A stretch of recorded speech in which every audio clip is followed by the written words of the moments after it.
আমাৰ সম্পদ আনক গতাই দিয়ে আমি দেখিছেই নহয় কাৰবাৰটো।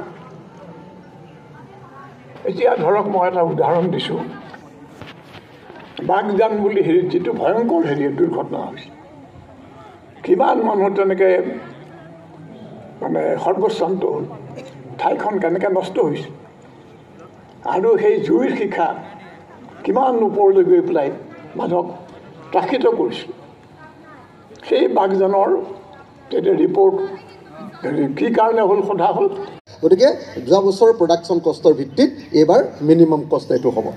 তো এইটো হ'ল, এইটো যদি কৰোঁ তেতিয়াহ'লে আকৌ সেইফালৰ পৰাও আজিৰ দিনটোত যদি আপুনি চায়, আমাৰ শিৱসাগৰত এটা যদি ধৰক ছাপ'জ 1 কিলো বিলাহী আমি কিনিলোঁ শিৱসাগৰত 5 টকাত, সেই বিলাহীটো আমাৰ গুৱাহাটীৰ বজাৰত অতি কমেও আমি 40 টকা বা 50 টকাত কিনিব লাগে। খেতিয়কজনে পায় 5 টকা।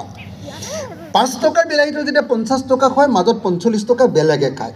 এইটোৱে হ'ল পুঁজিবাদী অৰ্থনীতিৰ মূল প্ৰব্লেম। সেই প্ৰব্লেমটো নাইকিয়া কৰি বজাৰ আৰু কৃষকৰ মাজত সম্পৰ্ক ৰক্ষা কৰা আৰু মাজত থকা চিণ্ডিকেটৰ পৰা আৰম্ভ কৰি এই গোটেই বেৰখন নাইকিয়া কৰিব